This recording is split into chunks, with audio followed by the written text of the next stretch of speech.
This show is part of the Transpodcaster Visibility Initiative.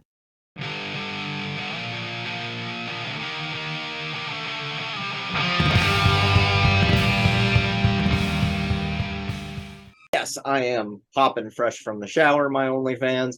So here's your cheap thrill. I'm in a sports bra.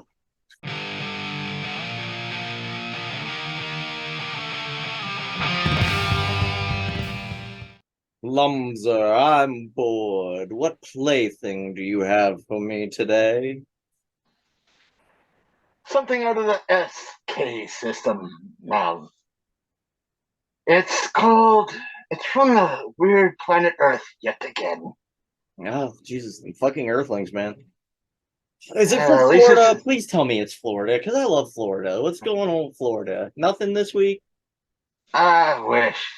It's something coming out of the other land of oddity, known as California. Oh, see, you got a whole other land of oddity in between, because you got Louisiana, which is just weird because they eat mud bugs, and then you got Texas.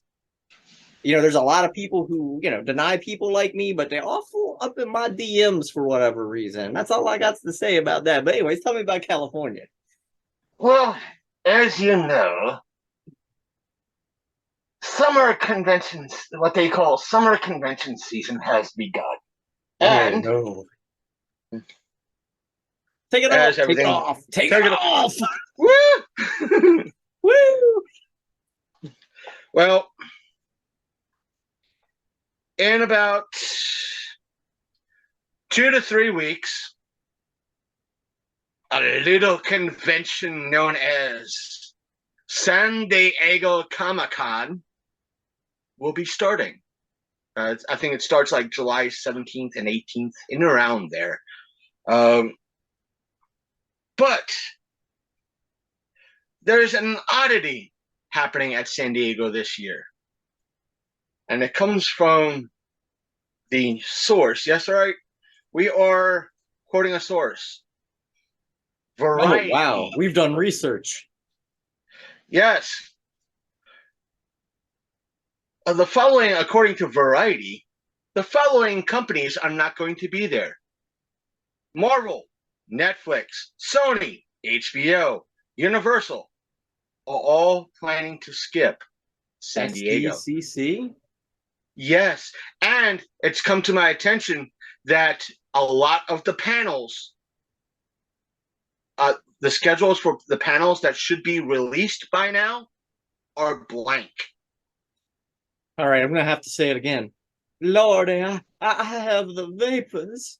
Shock and terror with Sasha, the Princess of Darkness, and Chris, the Martinsburg Madman, in Sasha After Dark, the podcast of darkness, REBOOT. Why does everything I love wind up being a fucking scam? I'll bite. Why, Sasha? Well, everybody, I've been very hype about Miss Blobfest. I promote the fuck out of it. You know how much money I make off of it? Not $1. Because I love horror movies. I love retro. You can get me in a little 50s pinup dress. I will do that shit all day. And I'll do it for free. So this year and last year, I participated in Blobfest, a.k.a. the Colonial Theater out of Phoenixville, Pennsylvania's Miss Blobfest Universe Pageant. And I don't want anybody to think that this is one of these things where I'm just pissed because I didn't win. No, there was some good competition. We had very few, emphasis on this, very few public competitors, which gives you a pause when I phrase it that way, because this is a contest that not only says that it's for a public title, mind you, you get to be Miss Blobfest, you get to judge the contest for next year, and on top of that, you get to judge not only the costume contest during the year that you've won, you get special seating, blah, blah, blah, blah, blah. Just, it's nice, and it's a title, and it's of the horror and retro community, which right up my alley. Because that's just how I roll. And I want to emphasize, I don't know if I've said it enough, but the word public. Did I say public enough? Did I make public pretty much broad and a big enough statement there, Lumser? Public. As a matter of fact, I'll search my sound archives to see if I have the word public in there. Yeah, public. Public. Public, not pubic, for my OnlyFans listeners, but public. But anyways, for the contest, they clearly let you know in the rules and regulations that, hey, anything that you submit, any photos that are taken, anything of that nature, not only is going to be used, be it video, photos, etc., during the event, as well as your pageant entry, it's going to be used to help advertise and promote future events in the theaters. All good and grand, because you're basically participating in a public event for a public title. Again, public. Why do I keep saying that word?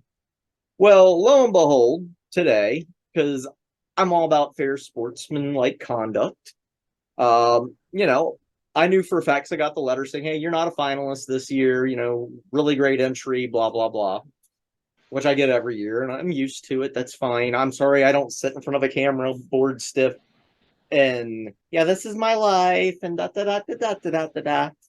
I'm not built that way. I've got to tell a story. When I make something, I tell a story. I involve you in the story. Even when we're podcasting, we're having fun, we're drinking. Right. But we'll say this. To each their own, though. That to you to tell the story is your choice. Right, but it's better than sitting in front of a camera going, this is my dog, and this is my life, and pity me. Pity me. Anyway, again, there was some good competitors this year. Like, you had Dr. Divine. Like, her stance, or their stance, I should say, I never really got the full logo when their pronouns or preferences. They're an actual doctor. So they weren't competing for Miss Blobfest or Mixed Blobfest. They were competing for Dr. Blobfest, which when I went through is the only person who ever went for Dr. Blobfest and tried to change the title. Then you had Jenny Kopcho. Very dramatic. Has a very great stage presence. Told a story. Amy Vampy from Dark Ride Dracula. Sorry, I got to plug these people because they're good competitors. They're great people. Amy Vampy, great video, has always great content. If you're not watching Dark Ride Dracula, you're fucking up. And then on top of that, you had, Miss Lisa Gary. She's a third-year competitor. This should have been her year. Losing to any one of those four would have been perfectly acceptable. But here's the problem. There was only 5 public contestants. Emphasis on that word. Public. So I found out, because you know me, I sometimes like to put that little sleuthing magnifying glass up to my eye and go, let's look into Hold on a sec. Folks, I will put, if you heard, the drinking game, I will add a little audio clip. I will do some editing. The drinking game will continue. To clue those in, to clue Sasha in this, at the start of this, on the audio side, I have started a drinking game. Every time Sasha says the word public, take a drink. So continue. There were 5 of us in the competition for this year that were the public. And the thing of it is that it's a public title. You're going to be on stage. You're going to be presented the award. You're going to be there with other finalists, yada, yada, yada. So not only are you going to be on stage, you're going to be advertised on the website, everything else. So through my deductive reasoning and having a few inside bits of information, I knew that 4 of us at least confirmed that we got letters saying that, sorry, you're not a finalist. Good luck.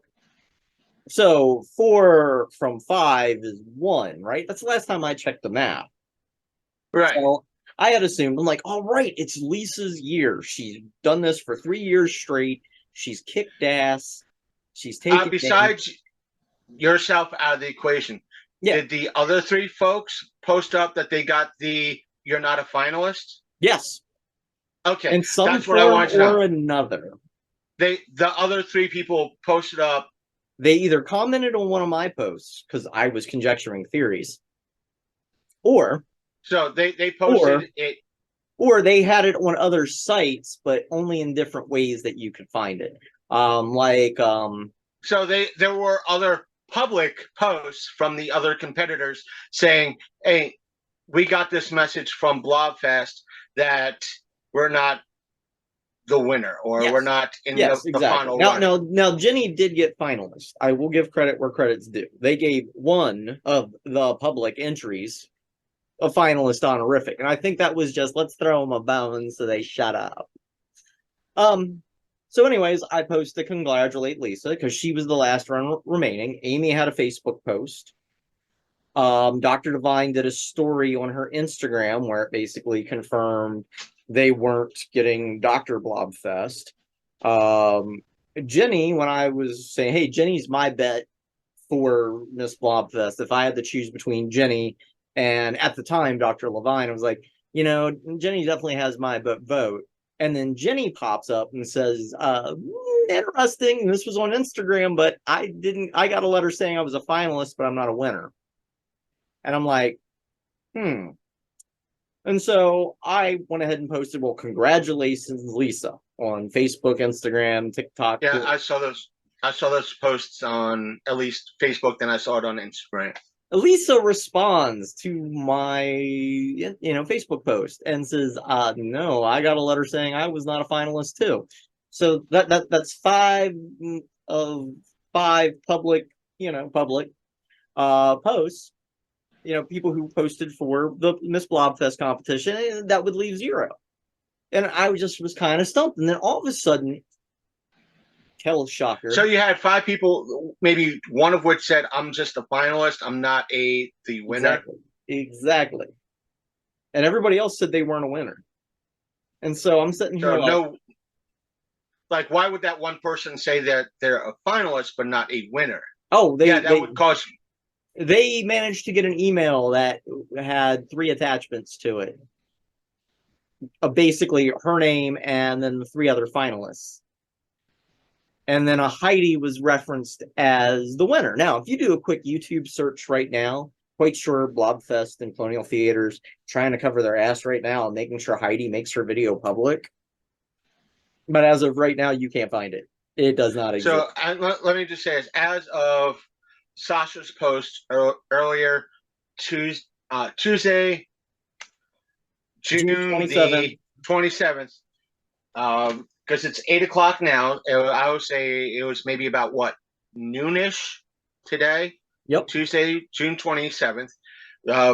None of Heidi's posts were public.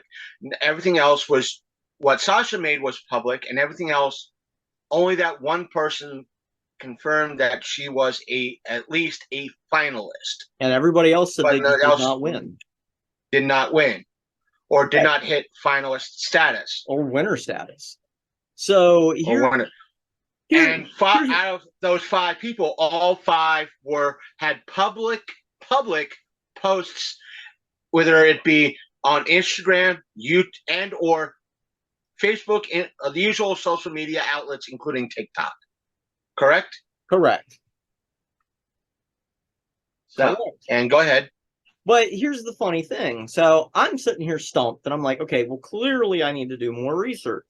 So I did a search, and it was intriguing because earlier in the afternoon, I had did a search, and a Kate, or a cat with a K, Romulad, kind of like the sauce, REMOLDE with the enunciation at the end, popped up briefly. And then that account immediately disappeared. And what was weird was the original posting date said it was submitted the day after the updated, because keep in mind, they changed the deadline.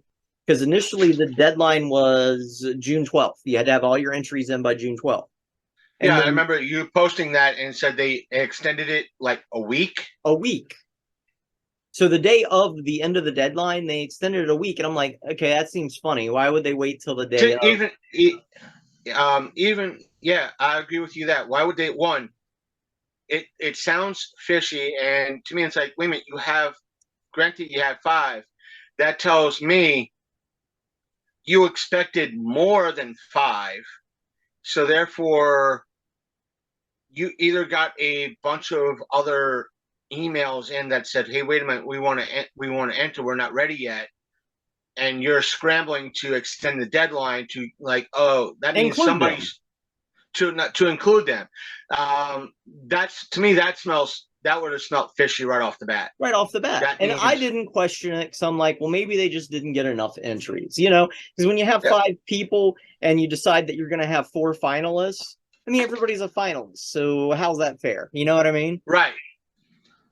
And so that's what kind of tripped me up a little bit, because I'm like, wait, something here just ain't adding up. I'm adding 1 plus 2 and I'm getting 25, and I'm like, okay, the numbers here aren't jiving. What's up?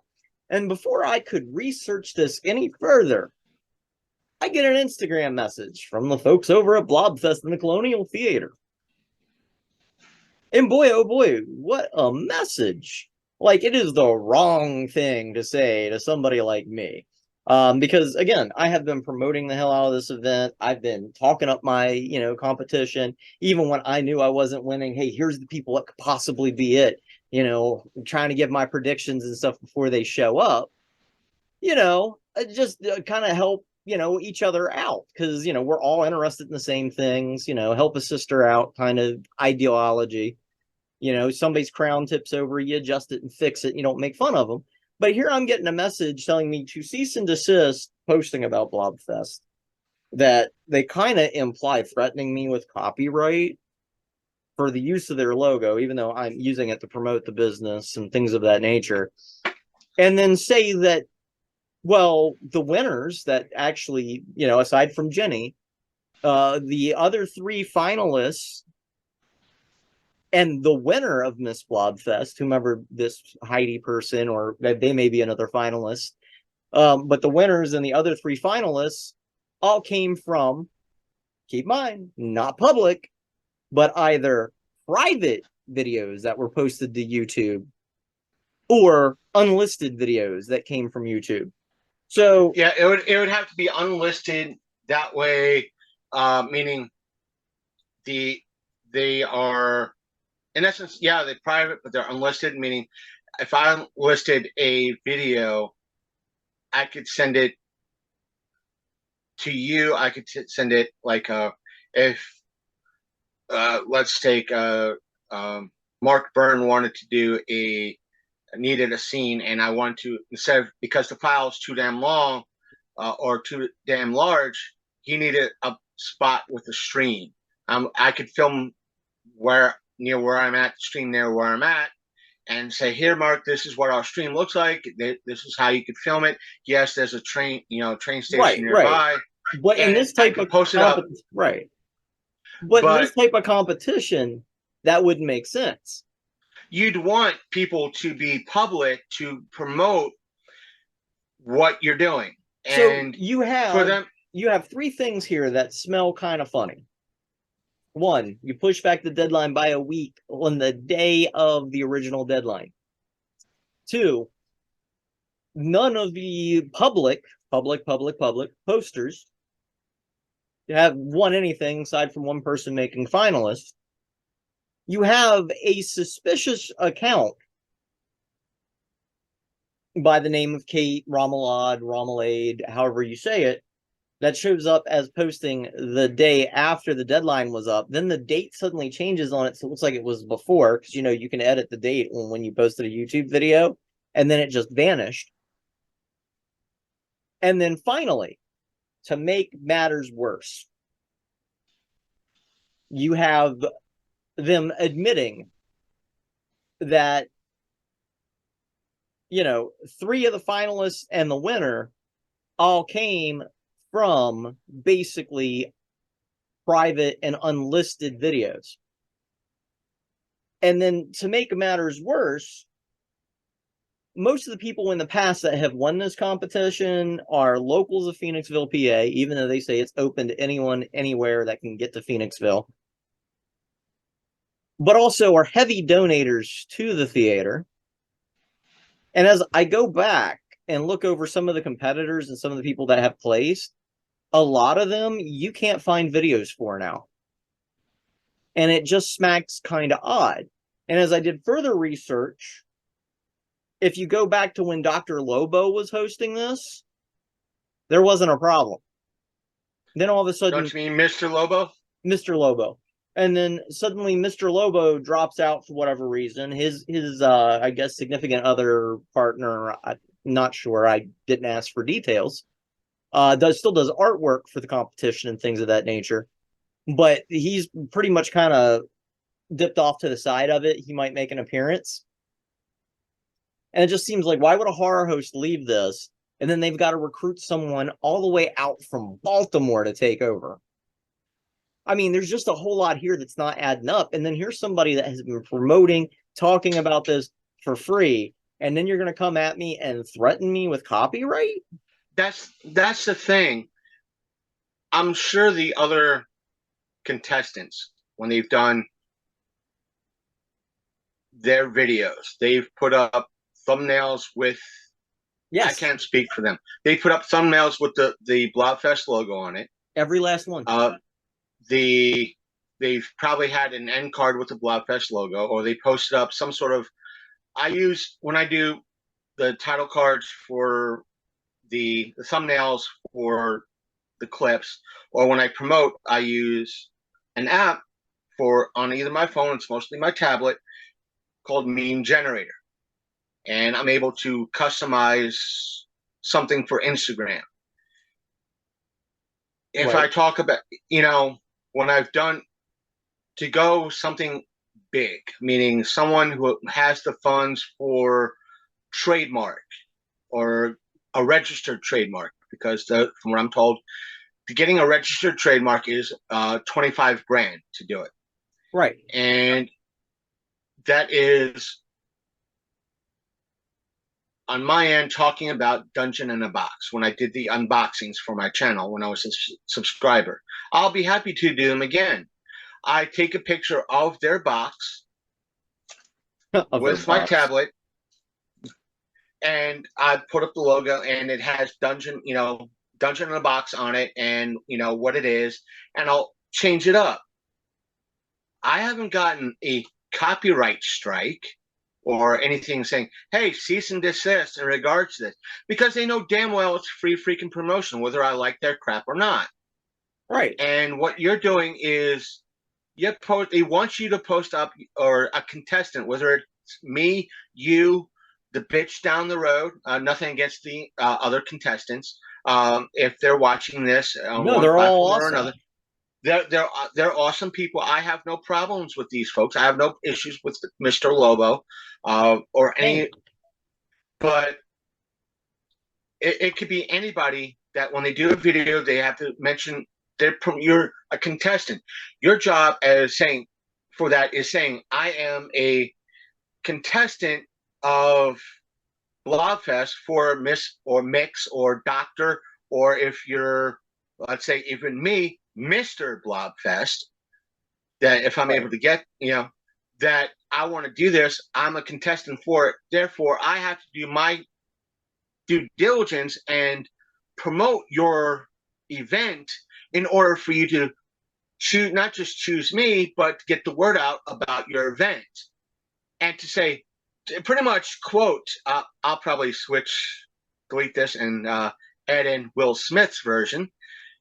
Pretty much them saying, keep our name out of your fucking mouth, exactly. In a way, says so damn much. Because you speculated on who the winner might be? Exactly. Just for speculation. Even my post, if you read it verbatim, based on information that we have, barring any other last-minute entries that we didn't see, it's all in the verbatim of everything I posted. And then for them to come at me like that? We're copyright striking. No, it's, as I told you in our DM, that's what they can't do that. When you post something up critiquing or saying, hey, I'm a contestant for this, if it's open to the public, and if you're talking about like Blobfest, Colonial, we are reviewing, we are critiquing you. We are talking about your establishment. We have full right, VIA, copyright law, for fair use to use your images so people know exactly what the fuck we're talking about. I will extend my goal on GoFundMe to hire any copyright lawyer to get things done. I will contact, whether Sasha likes him or not, the quartering himself to raise an army of funds so I could go after Blobfest to do if they choose to try to do anything like that. But again, this is the biggest takeaway. I don't care that I won or not. In fact, I told you before anything was announced, straight up and up, that I would prefer not to win so I can keep making content and having fun with this thing. And then I find out that not only all the work that I've been put in, but every other public contestant that put their name out there and physically put in the work, all of that gets ignored for something that could potentially be favoritism and an unfair advantage, because we as the public aren't getting to see those entries. I hate to say it, but every Blobfest I've attended, do you know how many times that they showed the finalist videos or that they showed the winner's video? And I've gone a couple of times. Not fucking once. And it just kind of makes you pause and wonder and go, we put in all this work and you draw a crowd and you get people hyped based on our entries and our promotions.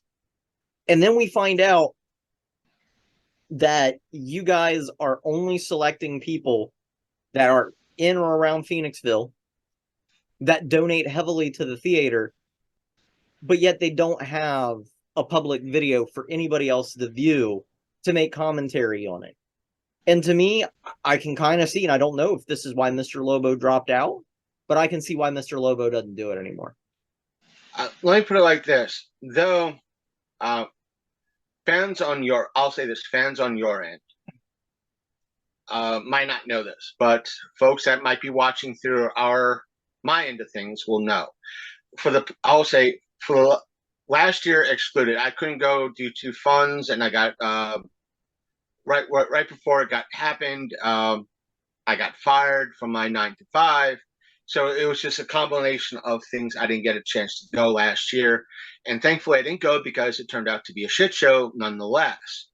But prior to that, every year since our 2nd anniversary, we went, or at least on my end, the Long Coat Mafia Podcast, the internet's most hated mafia-themed geek podcast, went to Otakon. And the history behind that is that prior to starting up the Electric Eye podcast, going on 10 years ago, or more than 10 years ago, it was back in 2009, with Big Candy, I went to Otakon when it was in Baltimore. I did not feel welcome at that time as a casual fan of anime. I did not feel welcome. I was treated like crap.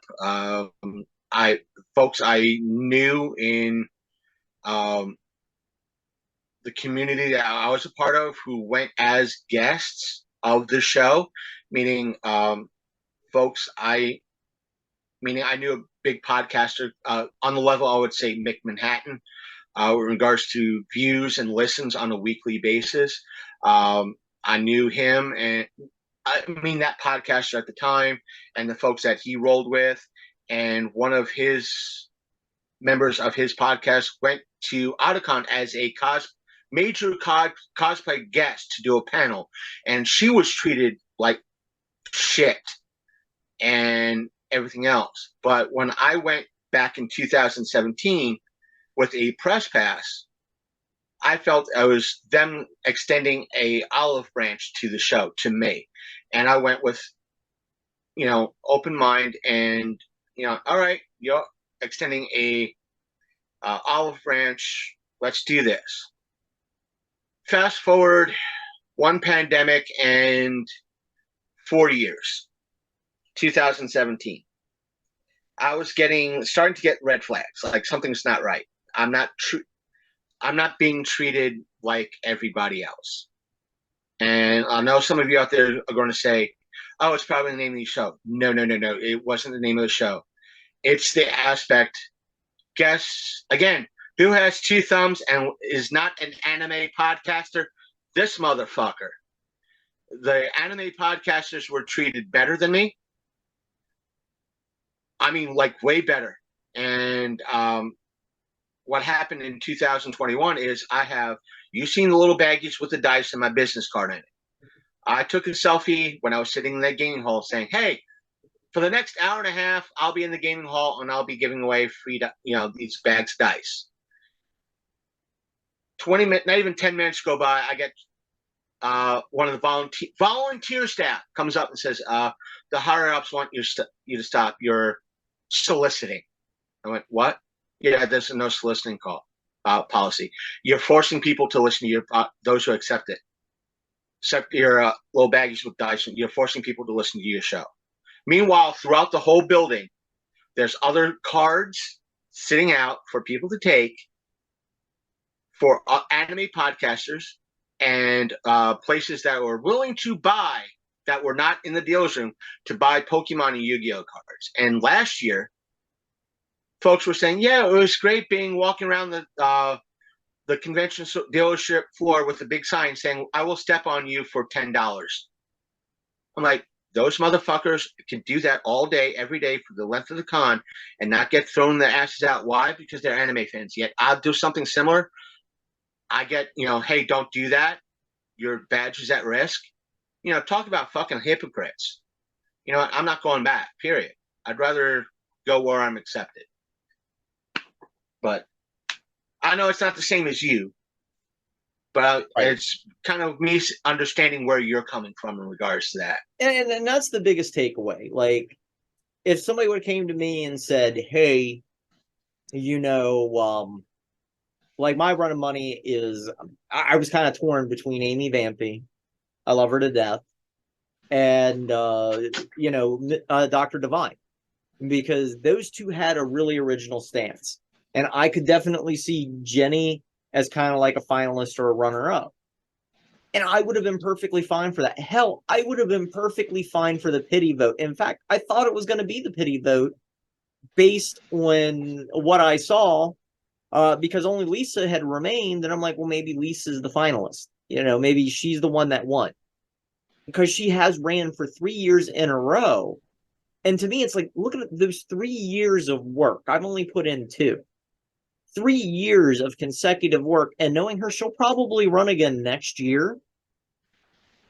3 years of work just to be beat out repeatedly by either somebody who's not putting any effort into it or have any love for the craft of horror or retro movies or anything of that nature, or for even making videos in general. But 3 years of getting beat out only to find out that you're being beaten out from even placing, from people who are soliciting unlisted videos. And to me, that's unfair. It just seems like it is. I'm agreeing with you with that. It leaves the room open like for favoritism, because we don't know if they're buddy. We don't know what's going on with the judges because we're not actually seeing those entries. And maybe there's a good reason for not seeing those entries, because even we'd have to go, wait, hold up, pause. And then it also leaves it open for unfair advantage. Even if it's somebody sitting in a chair saying, "Hi, I am John or Jane Doe," and I'm in the running. This is why I think I should be Miss Mix or Miss Blobfest or Dr. Blobfest this year. Even though it's not telling a story or doesn't have production value, they're still putting that time in to do that. Right. And taking time out of their day. There's nothing wrong with that. Because at the end of the day, you said that you're competing for a public title. Not to mention, title. Why be private about it? Why be unlisted? You're going to be on stage. And for any organization that does something like that, then only saying later on, you know what? Fuck all these people that put in the hard work, depending on how you want to look at it, okay? Either through production value or putting all their either hard work, time, effort, and voice into this running to say, you know what? Fuck it. We'll do this thing and we're not going to show who it is. And we'll leave all the questions up for chance. So somebody that no one seen or anything like that, or known nothing about. None of their shit's public. Yet everybody else, we're gonna be getting. I know you probably have a couple of dozen views on your shit. Their stuff probably a couple of dozen. But I don't know. I don't have your metrics on that stuff. So that's, if I'm too low in regards to it, I apologize. Way low. But depending on the platform or the audience size, I can't speak for the other contestants. It could be several thousand, if not more. Those folks are probably bringing advertisement to them with no pay, for the exception of the hopes of becoming a Blobfest representative in some way. Exactly. And not to acknowledge that, and not to even say, hey, we want to thank these, entrants, and say, have a clip of you, a clip of, the other 5 who promoted us for the past 2-3 months in regards to this. Or like in Lisa's case, 3 years. 3 years. And it's not, we're just going to, not even acknowledge that shit for some mofo that no one really knows. Now, granted, there are folks on YouTube that are big on YouTube that probably you don't know, I don't know, and yet they have millions upon millions of followers. But still, who are these people? Other contestants would like to know, if it's some Jane, or let's use a neutral name, some Joe Blow out of Missouri that's willing to come to Blobfest. We want to know a little bit about Joe. Let them, find out who is this person in. Let the fans follow this person. Maybe if I'm a contestant myself in the running, maybe I want to know who this finalist is, so I can say, hey, congratulations, Joe, on being the finalist. But here's the thing, and this is the thing that trips me up and hurts me the most about this. With an unlisted video, nobody else can see it except those judges and those people who make the decisions. How do we even know a video exists?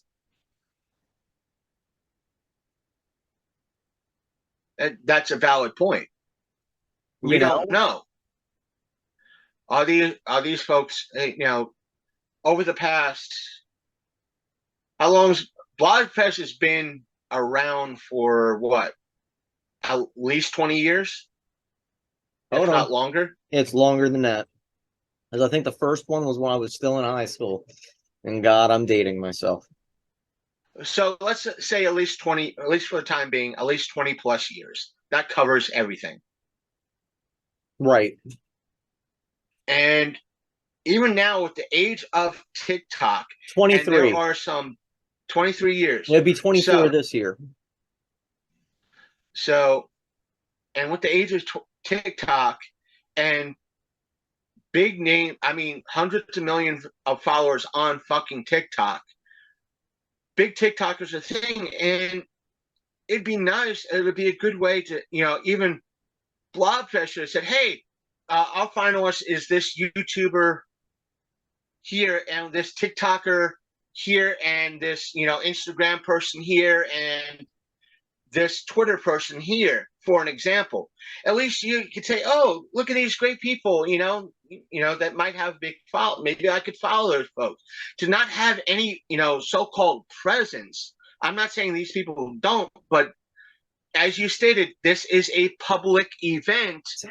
The public should know who the participants are. When I made finalist last year, my biggest disappointment was, because a lot of people came up to me and was like, hey, we saw your video. And that was simply because of me marketing it and pushing it.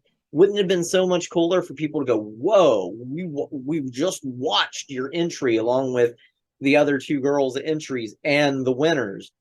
Yo, you got robbed. That'd be so much more meaningful than, oh yeah, we saw it because of your marketing and da-da-da-da-da. Because nobody else saw those entries except for those who looked for it and pushed to see it. and of course the judges and past year's winners. And to me, it's just like that's not cool. You know, like when I went to the stage show, because I've gone in past years, but when I went to the stage show, because being a participant, you start to observe things a little bit differently.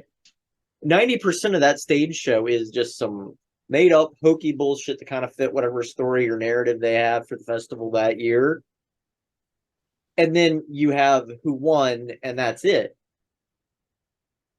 And to me, it's like, take 90% of that stuff away, maybe give it like 50%, you know, kind of MST3K it, which is funny because the MST3K guys are going to be there this year, you know. Maybe instead of that, take 50%, do skits in between each video and have fun with that, and then announce your winner. And you're going to have so much more stuff going on.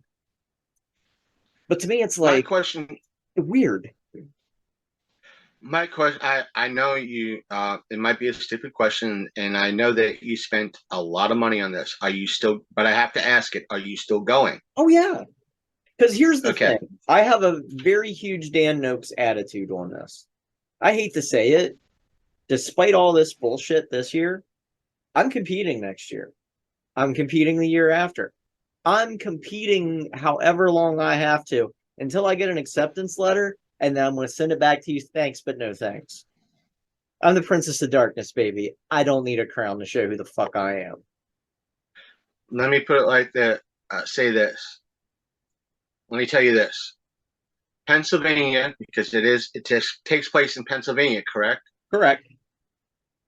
Pennsylvania is not a first party state. Let me tell you that right here, right now. I know. It's not a and folks, if you don't know what that means, it means that like West Virginia is a first party state, which means if I'm at an event, I could have my phone on record and I can record any conversation as long as I'm a part of it. And one person knows that that device is recording or a recording is being done. And atypically, it's the person that's actually recording. Meaning if you, me, and George are sitting, or Al, or sitting around a diner talking, and I'm recording the conversation, it's fine and dandy as long as I know. But if I get up and go, and I don't say, hey, don't forget that's still recording, and I don't hit stop or pause, that conversation from that point on has to be deleted. Oh, I know. Because it's illegal. I'm just saying for the folks at home. But I take it, but since it's a public event and a lot of it takes place outside in the public, you are allowed to record because it's out within your rights to record. So, and there's something that and again, the thing I want to stress, I am not mad here for not placing, because like I said, I even told you weeks back, I'm like, I hope I don't win. I want to keep competing. I want to keep making weird content and having fun with it, because what's the point of a journey? You know, it's the journey, not what's at the end of it. I think all in all in this, we're just addressing the fact that Blobfest pulled a dick move in regards to this. And then they come at me like that. I'm like, who runs your social media? Because you know it's online, and you know what I do. You know? And by Joe, when I do the clips, I'm, putting Blobfest in the title. Blobfest logo will be in the thumbnail. Blobfest will be in the tags. I would put the Blobfest and Colonial Theater logo in there because it's criticism right underneath. It is free use or fair use. Fair use. And the thing is, if they try to do anything, I will take it up with YouTube. If anything, I'll contact Jeremy from the Quarterly and have him. It's like, hey, I'm tiny. I need to get the word out that somebody critiqued this organization in regards to it. Here's the video. They want to take it down. They want to copyright strike me. They think it's a copyright issue in regards to this, what they're everything else. I need help. I only got, if you want to cover in your shows, up to you. I have nothing against Jeremy and the Quartering. There are times I disagree with him. You might disagree with him. I don't know if you caught his content before, but still, I'll say this on air. I might disagree with him, but But here's the he's thing, allowed to. and this is the biggest thing that I want to put out there, because a lot of people like to say, "Ooh, Sasha's an egomaniac. Ooh, Sasha's an asshole," and it's like, no, 90% of the time it's because I speak out when I damn well need to, and I'm more angry for people like Dr. Divine, Right. fucking. Yes, it was low budget, but you know what? We love low budget schlock. It's great. Right. Amy, cheese. We all love cheese unless you're lactose intolerant. But Amy just has a presence, and so does Jenny and Lisa. Oh my God, how can you do this 3 years in a row? And then to find this out, if she competes next year, mine. Me, I'm doing it because I'm a stubborn asshole. Because that's just how I roll. This is my white whale. I will go total Ahab. From hell's heart I stab at thee. What if, how about this question? What if next year when you try to do this again, they don't just tell you no, they toss the copyright strike your way? That's fine. Or if they go down the... Because I'll dispute it, and I'll fight it. And I will go next year and the year after, and I will be that constant reminder. What if they go after your YouTube? Fuck it. I have everything backed up. I have other channels. Please go after my OnlyFans. And I hate to say it, I have no problem paying. Oh, you're going to go after the poor trans woman? Really? The poor single parent trans woman? Is that really the media presence you want to have? I know some... the clip will be up. I can play the pity card too. I'll play the... It's like... Yeah, some people want to say, "Oh, Sasha's playing the victim." It's like, yeah, she only did. My excuse is like, yeah, she only did that because they forced her hand. They wanted to be real dicks, and you know what? She was playing fair, playing by the books, and they had to. They want to fight dirty. They wanted to be dirty and start saying, "Oh, even though she was a contestant, she's now doing things against copyright." While she was a contestant and playing fair. And I'll keep a paper trail of it all. Because I hate to say it, there is no conversation. And I hate to say it to all the people who dick picked me online. No, I don't hate to say this. To all the people that dick picked me online, I screen grab. I keep everything. And do you have a copy of the rules in regards to what can and cannot be used in regards to for contestants? Oh, yeah. Okay. So I have everything. Even that Kate Remelade video that was up, disappeared, the dates changed on it, and then completely disappeared from YouTube. And to me, that's totally sus. Like, how does something go from being a day after the deadline to a day before the deadline? And it's like, and then it just vanishes from existence, erased from history. From history. No, or is it time? Erased. From history. And that's the thing, because I hate to say, because like I told them with my responses back to them, I'm like, you do know internet time machine's a thing, right? I can go back and see postings that were from months and weeks ago. I can see every time that you've changed and updated your rules and regulations to the contest. And Internet Archive, it's just not Internet Time Machine. It's also, there's, I think, Internet Archive that people have also used with Twitter. They've just because you delete it and you erase it doesn't mean if a lawsuit happens, somebody can still pull that up. Google still has access. All the other companies involved still have access. And Blobfest, if your folks are watching this, keep talking about it. Keep talking about it. Keep talking about it. Because we'll make everything public.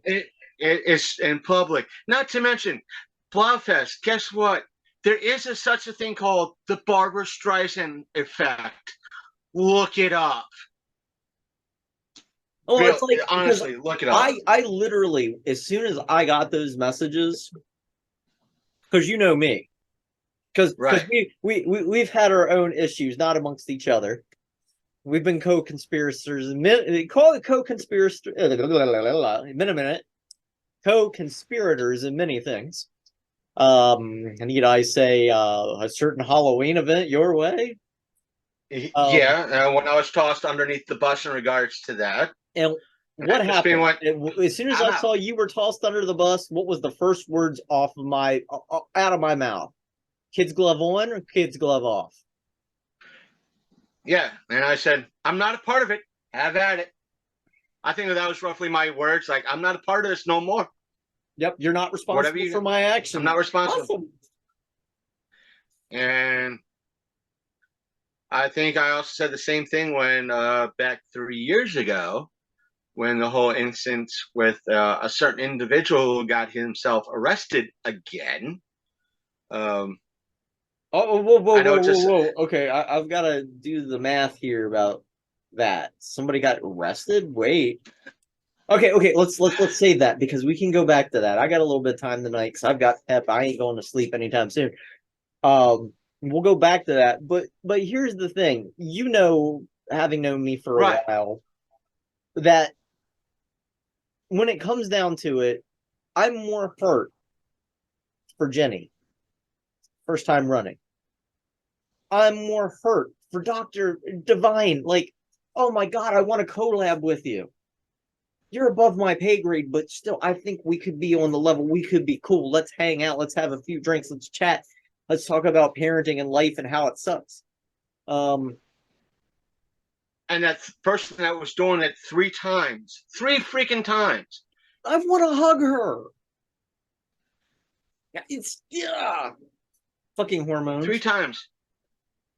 And for them to go, you know what? I'm hurt for them. Instead of this, and I'm hurt saying, from you know what, screw you. From the year I competed, from the years before I even competed, everybody else that got looked over because of a non-public, unlisted video that nobody else got to see except the judges. I think that should be in the rules now. Every video has to be public for everybody to see. If you do not have a public video on Instagram, on either or all platforms, should be on including all platforms. on at least Facebook, 3. on at least 1, if not 3 platforms: Facebook, Instagram, TikTok, Twitter, and YouTube. Has to be on YouTube. No matter what, it has to be on YouTube. On YouTube. At least if you're doing anything over that, I know you need a certain amount of subscribers on TikTok to go past like 2 or 3 minutes.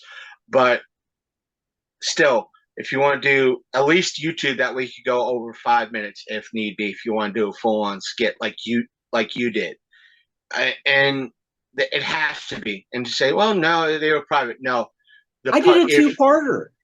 Because not only did I want to explain if the contestants are not just contestants, but they're also advertising your event in the process of with their entries. Every entry has to be public.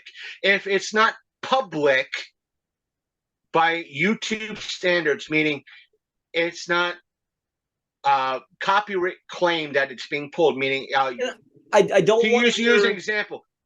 I don't want to hear. Let's say, well, hold on. Let me throw this out here because I heard this excuse today. But everybody's different. Not everybody wants the spotlight or the stage. Not everybody's like us who wants to, compete and put themselves out there. Then don't compete in a fucking public event. It's not. I'll look at it like this. I don't know about Miss Blobfest. To say something like that, on my end, granted, it's coming from a where you have to be on stage. But it's coming from a born male. I've done commercials, yes, back when I was a baby, but still, being on stage is scary because you got the eyes on you. Hear my point. I'm attributing my closest comparison to Miss Blobfest, or whatever title you want to put prior to Blobfest, is the equivalent of doing a beauty pageant. Yeah, Miss America. You are a public figure, whether you're Miss or whatever, Miss Apple Blossom, Miss West Virginia, Pennsylvania, Miss America, Miss Europe, or whatever. You are a public official. You are on stage. This is a public competition. But no, you're being a part of the public. If this main thing is a public entry, this is not, go out, get a postcard, put your name and address saying, I want to be a contestant for this, and mailing it in. It's not that. This is a public entry where you're doing a video. Everything is supposed to be done for advertising for this event, and your video should be advertised at the event itself saying, hey, this is a finalist. And if you're that person, as an entry person, you're expecting that, and it doesn't happen because your video was, quote unquote, despite what the rules and conditions are, was private, quote unquote, then you should be, you know what, done, out. Whether was their video private or public? Private? No. But they're a big YouTuber or TikTok or Instagrammer. Does not matter. Their video was private. This is a public event. The entries have to be public. If that rule is not a part of the baseline rules, it should be. Exactly.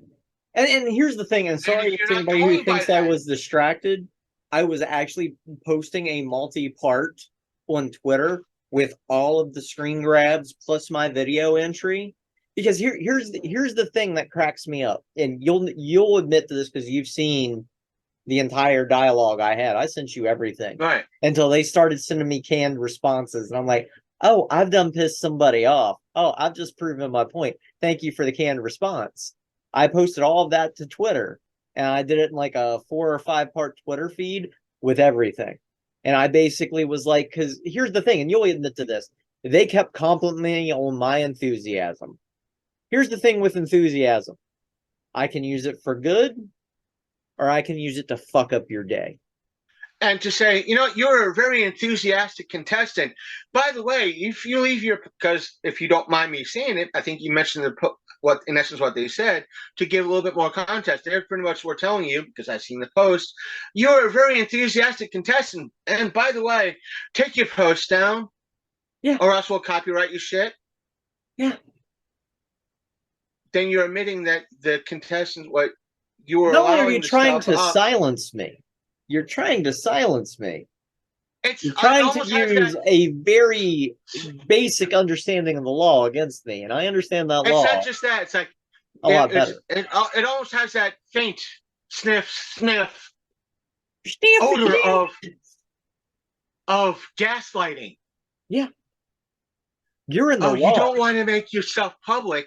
Oh, maybe next year you should make your stuff private. And that ain't happening. I'm not private. I'm a very public person. I'm out and about with who I am and what I do. And I feel Miss Blobfest should be too. And if they're private, you got to wonder why they're private. Right. What do they have to hide? Who do they know? Me, I'm like fine bad shit. I literally have been introducing to people, and they crack up laughing. Like, we had a new hire at work today. And I'm like, hi, I'm the trans woman the media warned you about. That was my immediate response. And they cracked up laughing. Yeah, and there are times, you know, I'm sure that there's been once or twice in the past I've told you, Sasha, you got to, you know, step back. Just, you know, no, I get what you're doing. You're like, let it fly. But, you know, just dude, you know, where's my, you know, First you were like, you need to breathe, because I know you want to kill somebody. No, the whole aspect was, okay, breathe. It was just me going, breathe. Okay, there's a lot to say. Heart attack 3, breathe. It's like, I need, but my aspect is like, let me grab a bucket with popcorn. I don't want to watch your shit go down. But, let me I'm curious what my Pull it out. shenanigans has gotten me thus far. Let's go into Or Facebook it's like, town, wait a minute, shall I we? got a bag of chips right now. Let me open this up and see what goes down right now while Sasha attacks this, I've new got 3 target. notifications. But let me guess. They reported your ass to Twitter. I could care less. No, Twitter just went up because I had to do. You know how you can add a tweet to a tweet? Yeah. I had to do that 4 times because I wanted to say everything and include every screen grab that I had. But it's that, and of course Al is you. messaging me like crazy, but I'm like, I'm on a podcast, and he's like, I'll give you hugs and cuddles on Thursday, I promise. He's like, yeah, something seems off with this. The real question is, why hide your fucking entry? And why only vote for people that are private and unlisted? And I'm like, as someone who has, even though this is mainly Sasha's thing in regards to the podcast of darkness, and it is Sasha trying to help me overcome, the burnout and everything else on my end, and she's helping and being a great friend in regards to this, and she has several Predator videos to take care of and put up and everything else. Sasha, but are you going to help me with them? Because I would love. It's been how long? Are you going to help me? It's been maybe. It depends on what it is. We got to start with Prey. You're asking an agnostic/atheist person to pray. No, like Prey, as in the movie Prey. Oh, okay. I have to. I don't have access to Hulu anymore. Damn it. But that's the only thing. I might have to speak to Uncle Tony about that. No, but we can speak to we can speak to my sugar daddy. He has access to it, so it's all good. But either way, let OnlyFans wonder about that.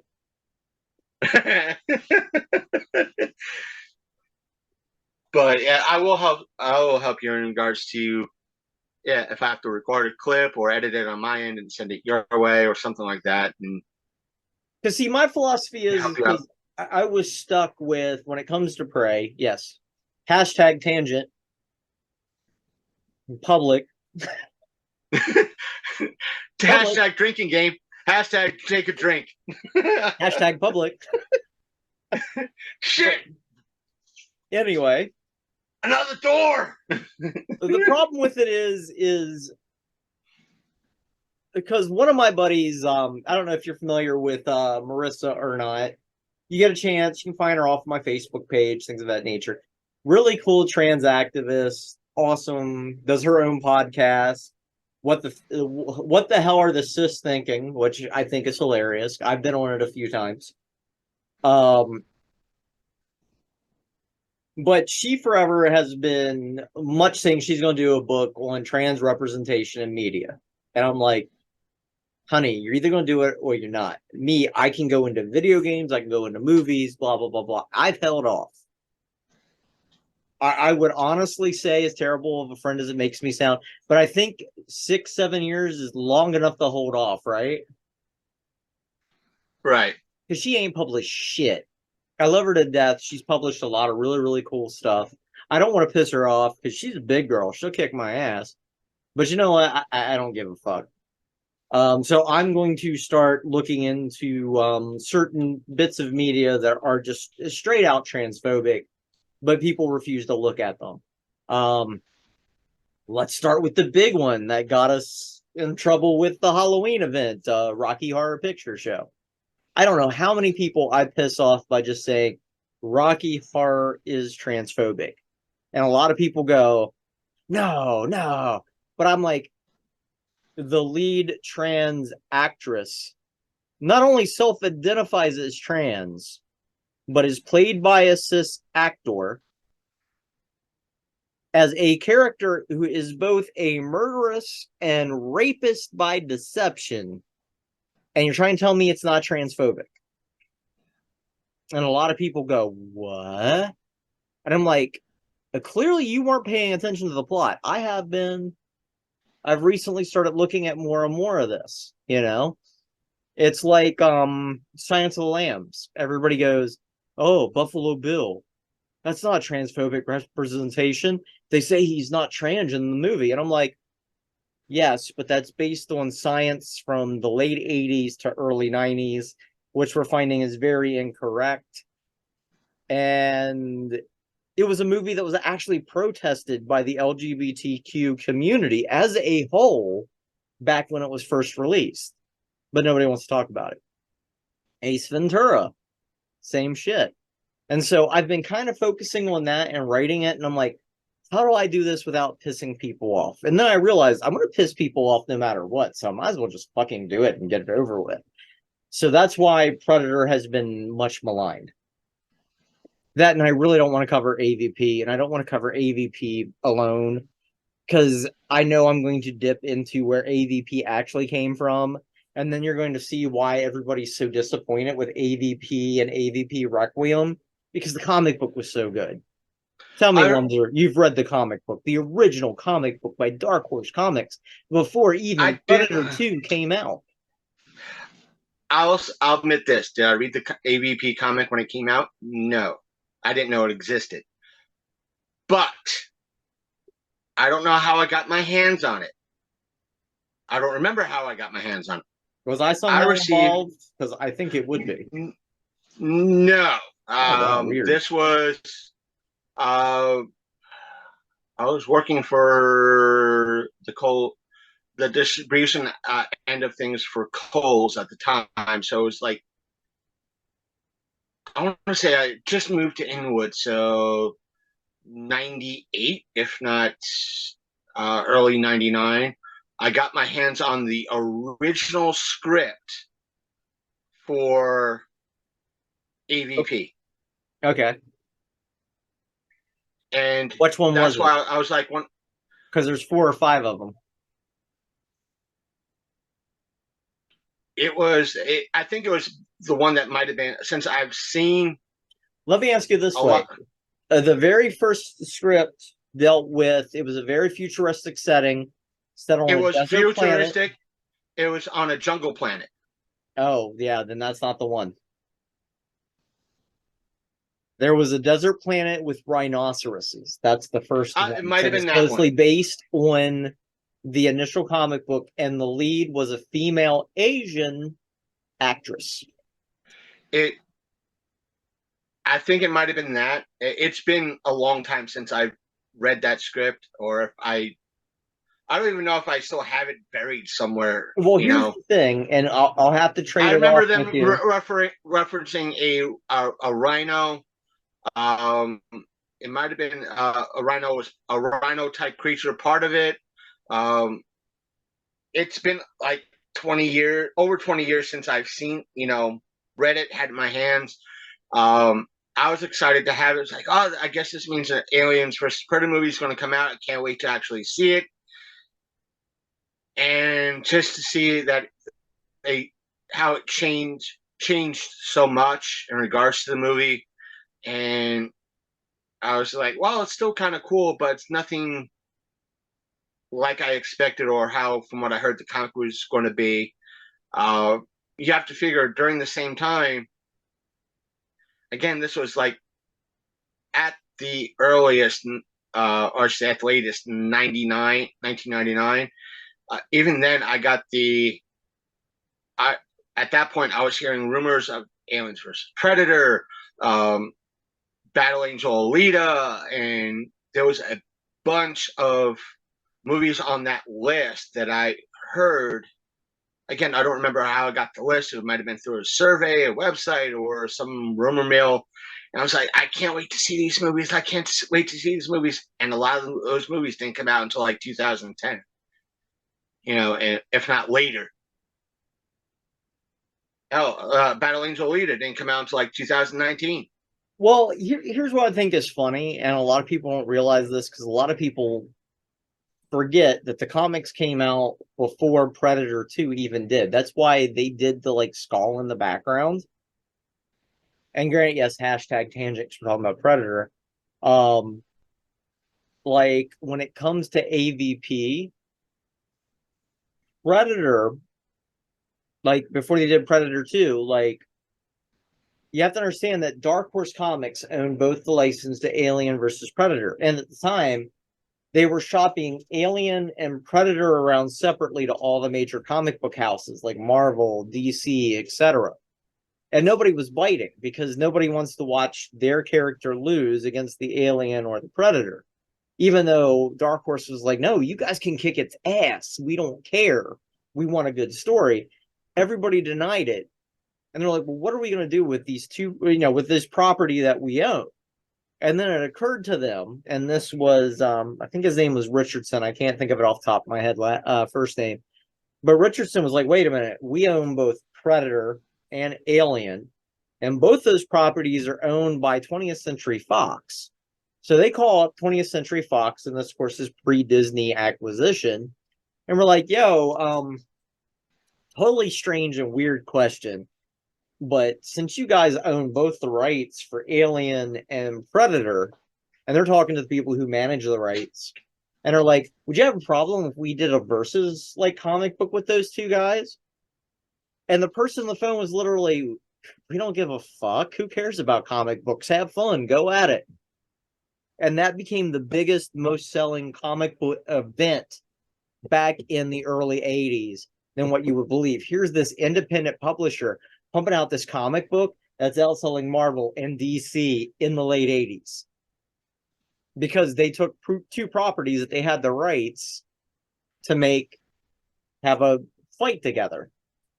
And that to me just amazes me that they had the audacity to call Fox, and Fox is like, fuck it, we don't care. Have fun.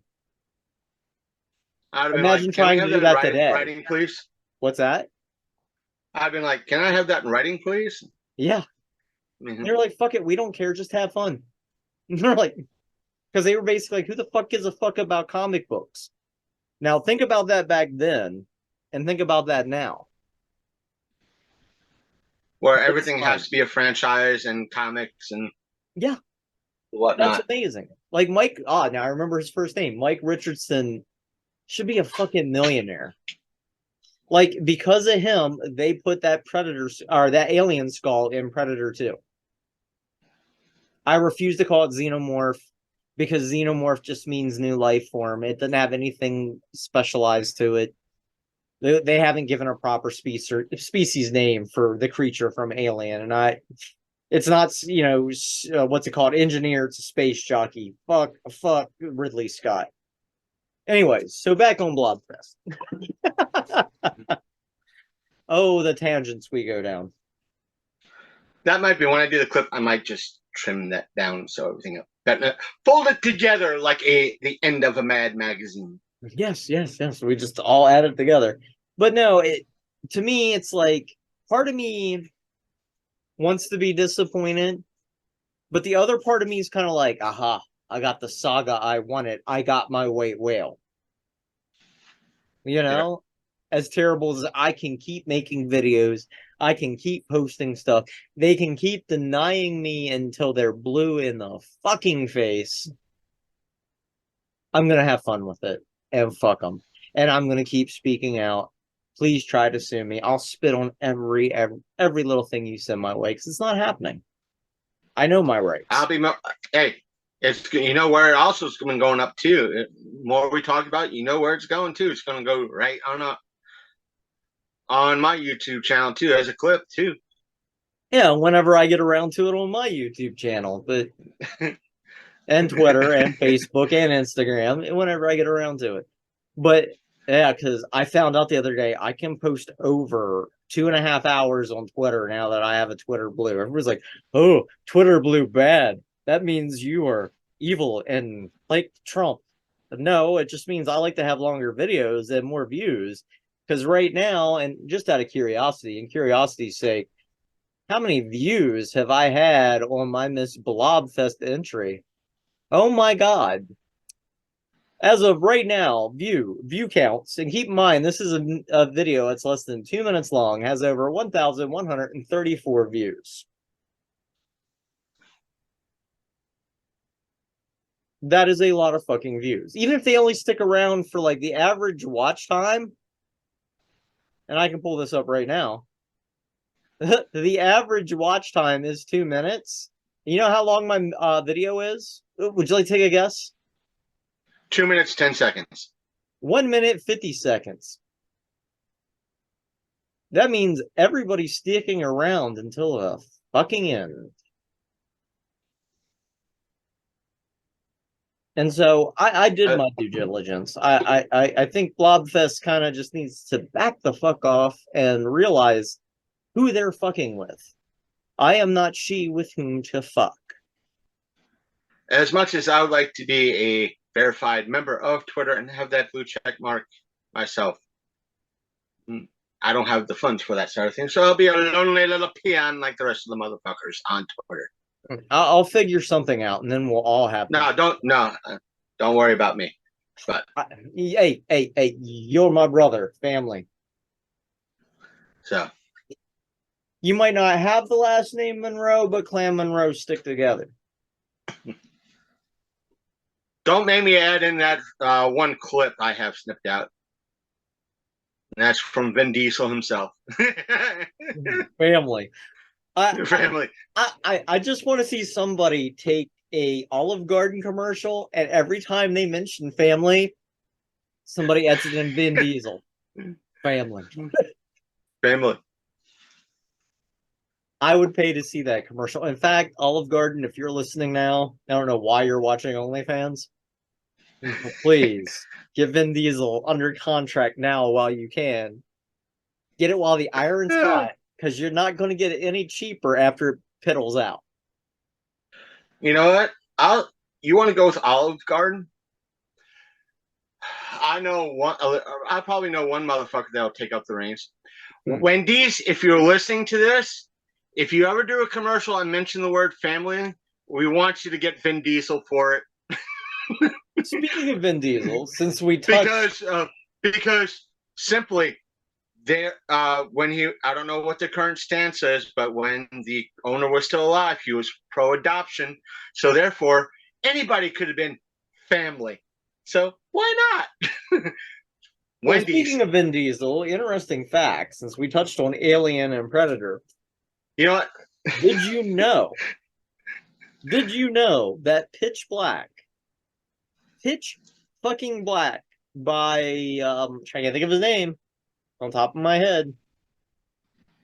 Help with the Critters movie.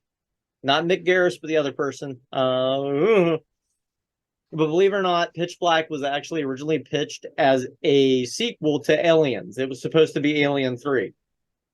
So anytime you watch Pitch Black, imagine it being the quote-unquote xenomorph. I hate using that term. We need a better word for the Black Death, aside from Black Death, because that was an actual thing. Oh my god, that sounds racist when you think about it. The Black Death.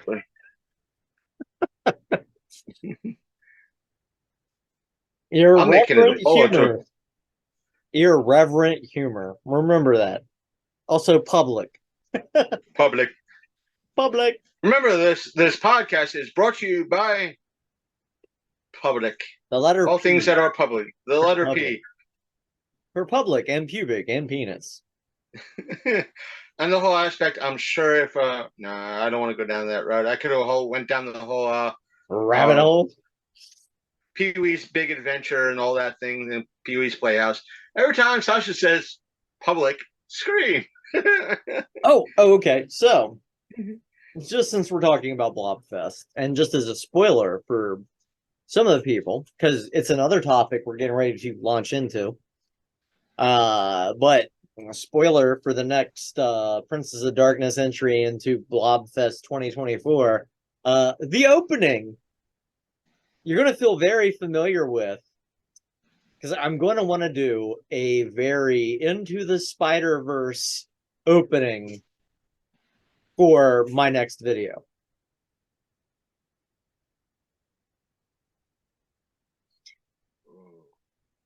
Not a cross, but an into. Because you know how it's all like, you know, where they do, oh shit, I'm trying to think of it. I had it on the tip of my tongue, Into the Spider-Verse. Let's go through this one more time. And then you go into the story and the backstory. And suffice to say, because we know how much I love Return of the Living Dead, so that's going to be referenced.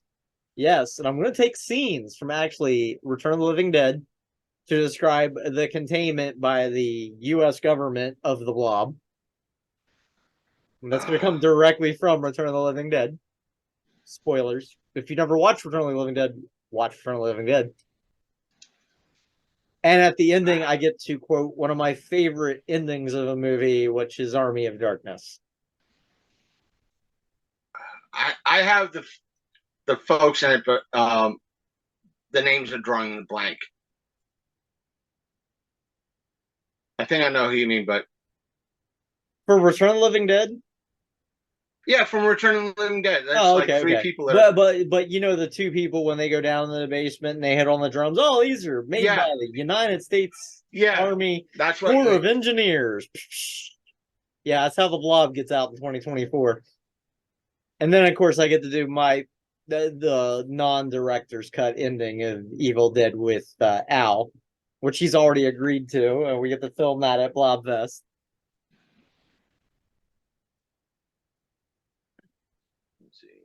Of course, it ends with,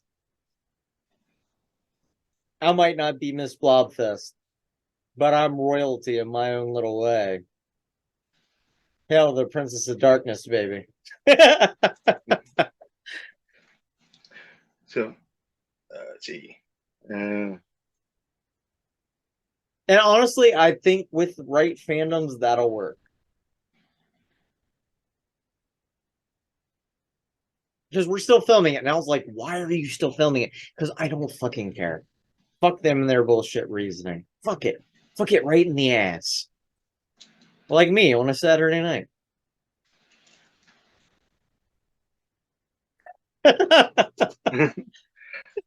I just put up the questions like, who would you rather see Vin Diesel in an advert saying family, Olive Garden or Wendy's? And I actually tagged Vin Diesel, Wendy's, and Olive Garden in part of it. If it happens, they owe you some commercial money. If it's Wendy's, since there's one in walking distance for me, I'll just take Wendy's for life. Just what? Burgers. Lots of burgers. The occasional salad. What is it? Zero Coke? No, just that what came to mind was that the whole aspect of, sure, you want to toss, somebody wants to toss you salad, right? Don't they? But no, I'll just we have fun. We have fun. I'm just hoping it's Wendy's.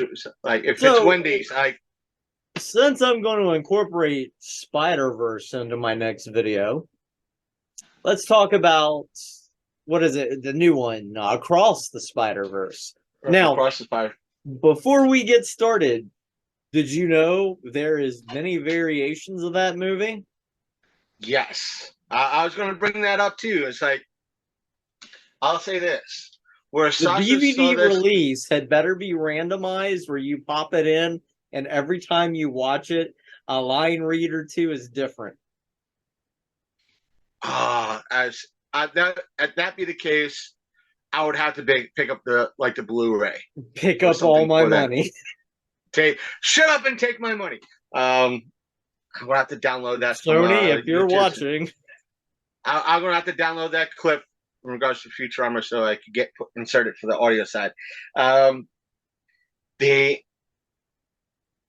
Because me getting it on the digital side, it's not going to happen because of all the variants of it. But where Sasha watched it in theater you watched it with Alan. It was just me and Al. We watched Transformers with me, Al, and Willow. So I got kind of caught up. I managed to see from the intro credits to where I missed, and from pretty much everything beyond that. But it's minor lines that are changed, and that's the thing, because you're not going to notice it unless you have repeat viewings. So I watched thanks to Uncle Tony and his TikTok on connections. TikTok. But hey, Sony's waiting outside his doors. It's that whole raid like meme where they come in and SWAT you. SWAT signs that say Sony across. Then you're going to see something in regards to. Please don't SWAT Chris like in real life. Unless you're Sony, then I will die laughing about it. It's something like that, or it's like the Pinkertons? Yeah, it's like the Pinkertons attacked tiny YouTuber podcaster Martinsburg Madman outside his home. He fought back, and I hope it makes it in the article because I will use it. He fought back using a scythe. I lost my scythe, but I can get it back. I will be using a full-size scythe to defend my property. One of the original Playmates versions of a scythe. No, it's an actual farming scythe that I have, and I will put on my mask and go outside with that. Oh, you're from Sony. All right. Hold on a second. I have to put on a mask and I need to get something. We watched it on TikTok. We watched it live on TikTok. I thought it was good for a 2.5 hour movie. I did not realize it was 2.5 hours.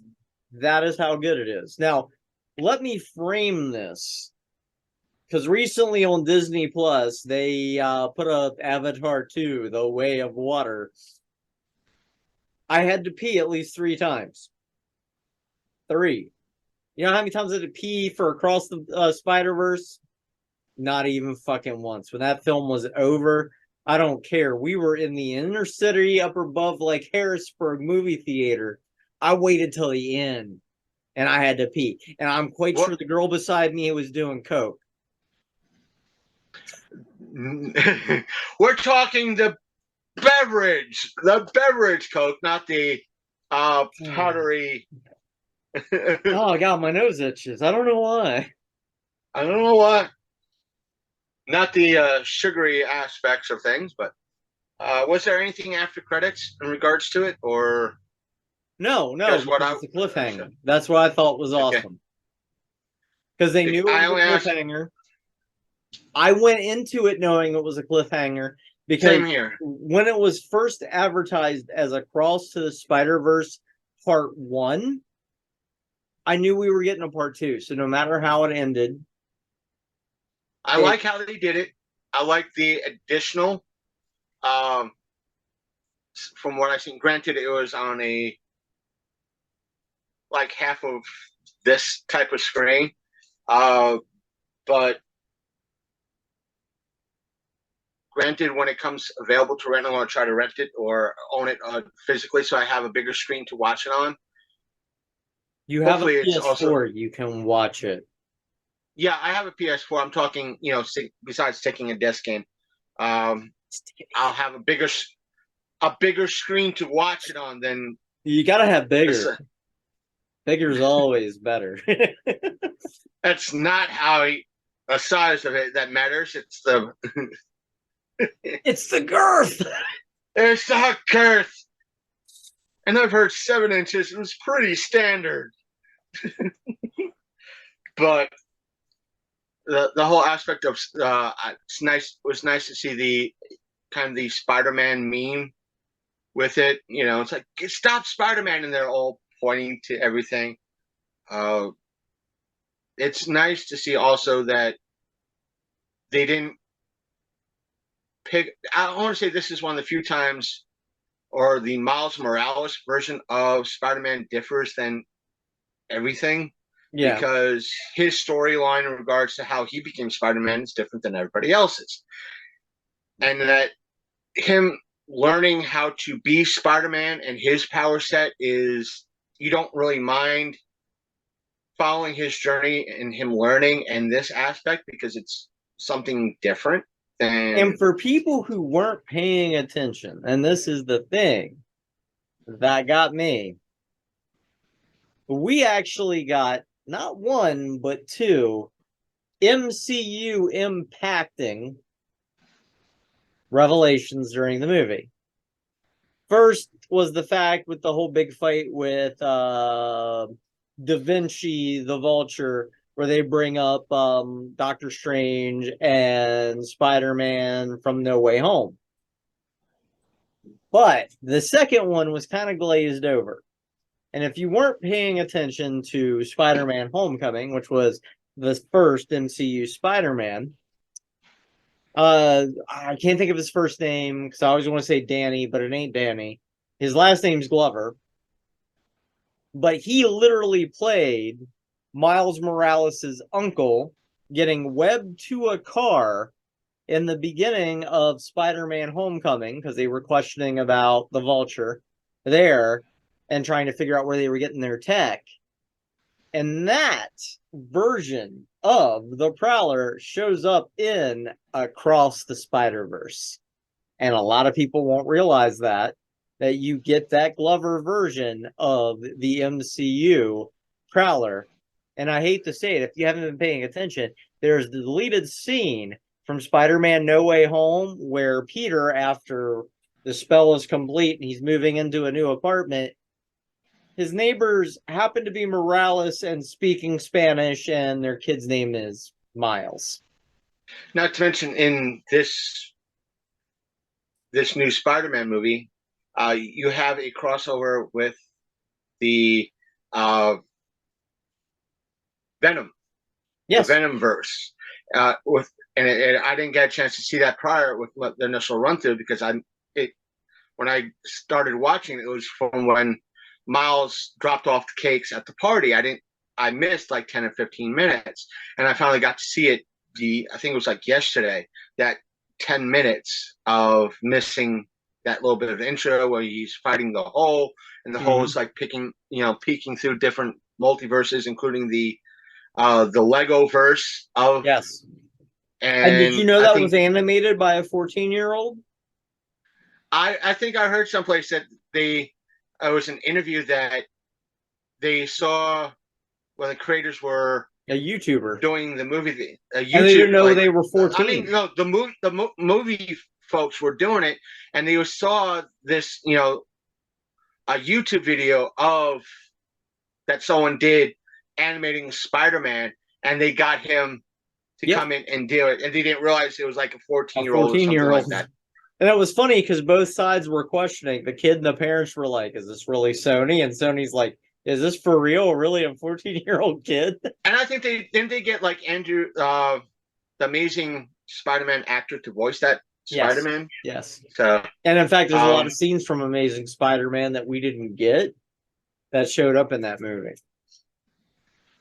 So it was very fun. I enjoyed it.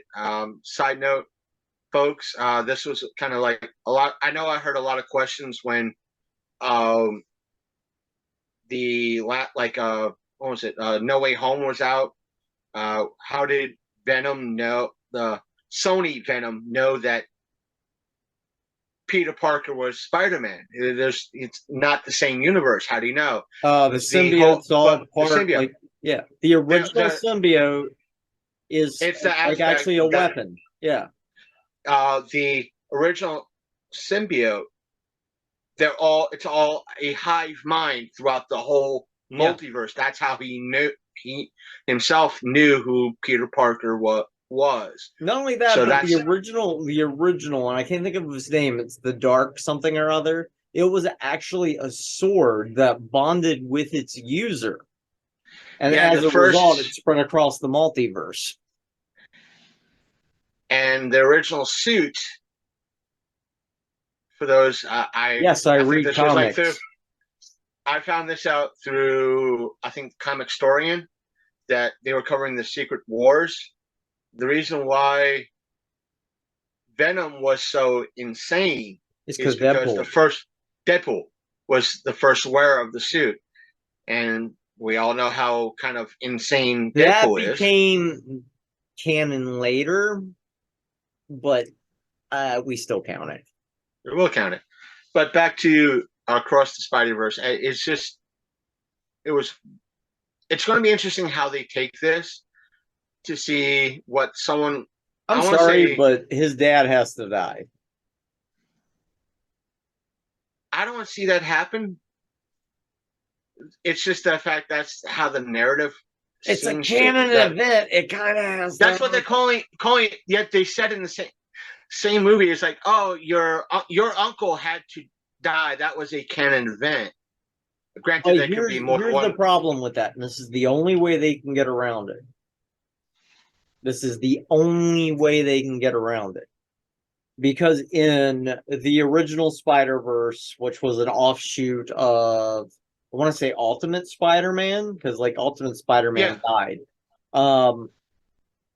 The original Spider-Verse, it was his dad that died, and the Prowler kind of took up the mantle of training him and teaching him who to be. Because the Prowler initially went to jail, and then it got found out that, hey, you know, your brother's kid, your nephew is Spider-Man. And so he's like, yo, we got to do better. I can't do wrong by my brother's son. I just can't. I got to step up and be the right kind of uncle. And that's why I kind of like the game version of like the Spider-Verse, because you still have Peter Parker kind of side trading him, but you also have the Prowler in the Sony-verse training him to be Spider-Man. So it's kind of a trade-off. If he lost his uncle in his universe, clearly he's not going to lose his dad. But in the mainline Spider-Verse, where he's kind of stuck right now in the 42 Spider-Verse, that Spider-Verse is going to have to learn, hey, this is needed as a hero in this universe and not a villain. The thing is with it is like what would have been the mainline canon with like Amazing Spider-Man and all that on the comic side, it's been shaken up so many goddamn times. I don't care if he blocks me or not. Fuck you, Scott, whatever the fuck your name is, and Dan Scott, Scott, whatever the fuck his name is. Yeah. Because he fucked up the Spider-Verse. Oh, you know, he's now Peter Parker's a rich person now, and Doc Ock went into his brain and this, that, and the other thing. And don't get me wrong, like Superior Spider-Man was a good storyline, but I think they adapted it better in the Disney cartoon than what they ever did in the comic books. Because in the Disney cartoon, Doc Ock got his body back, but he decided, hey, here's what Peter's doing. Here's what I was trying to teach Peter. Why am I going against him when, because of what I did, this is how Peter is? The whole ordeal, the reboot in regards to from Amazing to Superior, was the fact that it was whole. From what, if I remember correctly, Joe Quesada's meddling in his that whole thing. Because JMS was doing an awesome job with Amazing and John twice. Well, my Disney Plus is working. Watch the Spider-Man series that's on D+. That was originally on Disney XD. Watch that.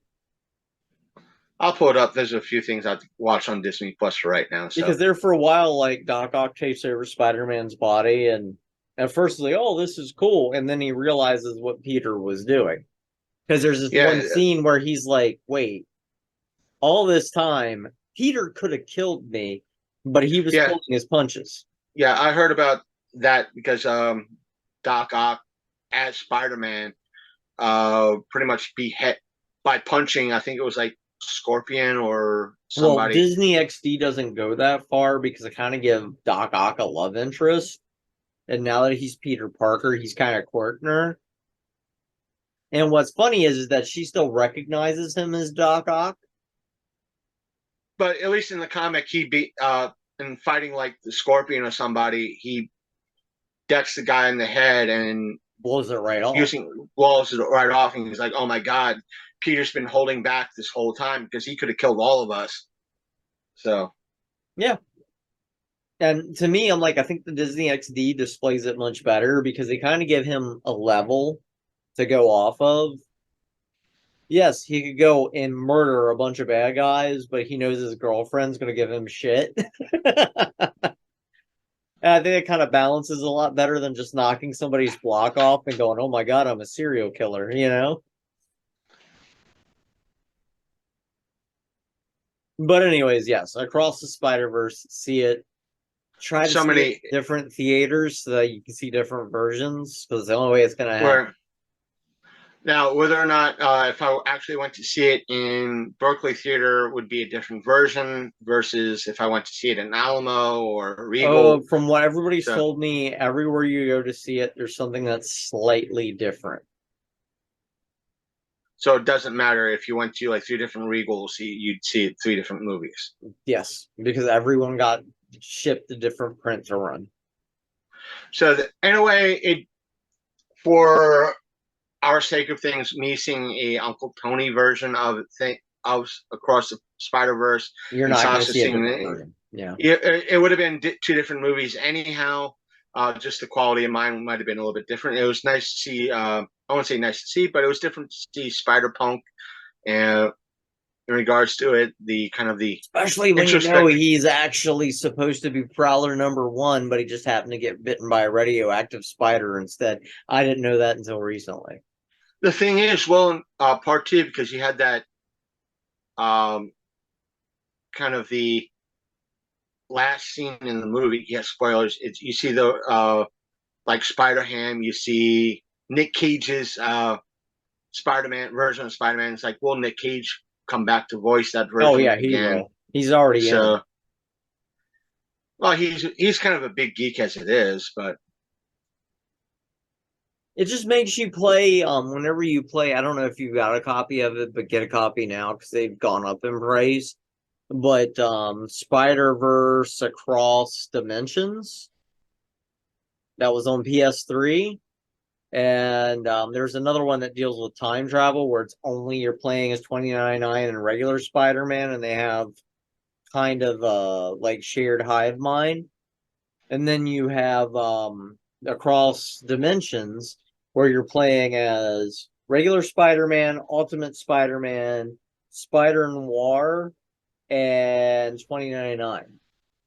So you're playing. I'll have to check. One of these days, I'll have to take the back way to work at my 9 to 5 and swing by Panhandle Games to see how much it's going, if they have a copy, and how much it's going for there. So get it before they mark the price up. They're pretty much standard with their prices. Well, right now with the new movie out, prices have spiked. Because, like, as terrible as it sounds, I like to collect PSP UMD video movies. And I've noticed that prices have spiked on Spider-Man movies, Saw movies, things of that nature that were on PSP UMD. I haven't seen them do that stuff in the past, so I doubt they will. Well, I've been to a lot of different shops, and I collect the oddball dead media, which may be a segment later on. We'll talk about that later. Yeah. But, yeah, I've noticed prices spike on UMD movies. So if you have any movies that you want to contribute, eventually I'm going to P.O. Box, and you can send them my way. Preferably with case and not loose, please. We don't like loosies unless they're cigarettes or marijuana. I think the only time I sent loosies to Sasha is because I found an old stash of UMD stuff that I had. The PSP 1000 that you gave me is the only unit out of 5 that's still working, and I can't hook it up to my TV to watch it in full HD. It is the most frustrating thing, and I've been reading on wikis like, how can I wire this to run HD? And nobody will touch the 1000, but they'll touch the 2000, the 3000, and the street model, how to upgrade it to run on your HD TV, but they won't touch the 1000. I'm like, please, modders, tell me how to do this. Oh, well, you could just hack your, Sony Vita TV. And I'm like, no, I want to run the original media in the unit running to my TV. This ain't hard, but they're making it hard. You are welcome. It's been my new challenge, because I've even gone into forums, because you know how like some people will take a portable gaming system like Game Boy Advance and turn it into a console for the TV. Nobody has done that for the PSP because they're all like, oh, Vita TV. And it's like, yeah, because you guys are so into Vita TV, you can't touch the thing for more than $400 or $500. Yes, I got lucky and got one for $20 back in the day when they were discontinued. But come on, I want to buy the media, put it in the drive, and watch it on my TV. This ain't hard. They're like, just get a PSP 2000. I'm like, no. I want you to take a PSP 1000, make the drive where I can put any region desk in, and it will play on my TV. Then what's the point of being a modding community if you don't want to mod something? Yes. Do you know how many forums I had to look up how to wire it for a Bluetooth headset? Do not even get me started. It has been done. I had to use several backwards hackney ways to make the Bluetooth work, but the Bluetooth does work. But I am not buying 6 different drives just to watch all my multi-region UMD movies. That's not happening. You will buy the Sith drives. I have bought the UK drive. You will buy the Sith drives. You will buy the Sith drives and love it because only the Sith deal with absolutes. I have bought the UK drive. I have the US drive. If I gotta buy more, there's a problem. Well, if you want to see the stuff from Alderaan, you have to buy the Sith drives. Or, you can just tip more or donate or buy Dubby. Consume Dubby. If you don't want to consume, we do have a tip jar. Yes. OnlyFans always has tips. let me just tip back and go, woo! Sports bra. It's fucking hot here, okay? Somebody buy me Central I'm not wearing a sports bra. So you say, but you got a band t-shirt on for all we know. Hey, if you want to see me, what's underneath this shirt, you guys have to go to our GoFundMe campaign and make sure that goal is met and broken. Yep. If he breaks it, I will break it. I will buy a bikini. I will skip whatever Al's requests are and buy that bikini. It'll be a bikini top, but it'll be on. And it is not just one person, but you know what? I'll say this. If we break 1,000, it'll be the bikini top. If we want a sensible goal after that or an extreme goal after that? If we not only break the 1,000 but get to 5,000, we're not just gonna do a regular bikini bottom. Oh no, we're going thong. No, you can go a thong. I'm going to go the safe route. I will go on TikTok and do the bumblebee dance in the bikini top. So he would deny the silver-haired god a thong to thong thong thong. Yes. Okay, you did get the reference, right? Did you see the trailer?